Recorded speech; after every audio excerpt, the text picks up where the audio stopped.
মোহনপুর মহকুমা শাসকের কার্যালয়ের পিএ ও পিএস শাখায় এক বহিরাগত ব্যক্তিকে সরকারি কম্পিউটার ব্যবহার করতে দেখা যাওয়ার অভিযোগকে কেন্দ্র করে মঙ্গলবার চাঞ্চল্যের সৃষ্টি হয়েছে।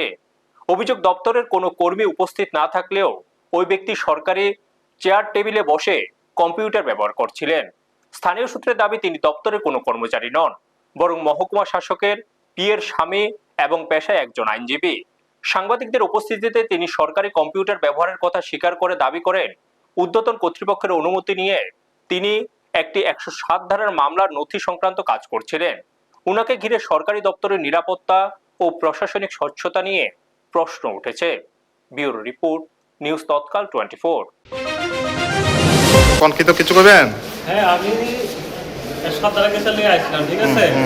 তো আমার একটা ডকুমেন্টস টাইপ করানো বা অ্যাপ্লিকেশন টাইপ করানো ছিল, সেই লেখা যে ওই রুমের যে পিএ রুমের যে হায়ার অথরিটি আছিল তার থেকে আমি পারমিশন নিয়ে সেইটা আমি টাইপ করছি, ঠিক আছে। তাদের যদি কোনো আপত্তি থাকে আপনারা না, আপনি তো পিএস এর চেয়ার দখল করে নিয়ে সেটা বলছেন। দখল করছি। হ্যাঁ, আমি কেমনে দখল করছি যে এই জায়গা বসার অধিকারটা আপনারা দিছে কে?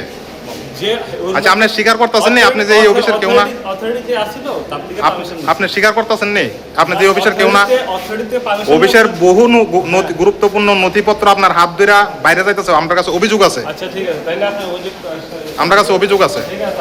আপনি অফিসের কি হন?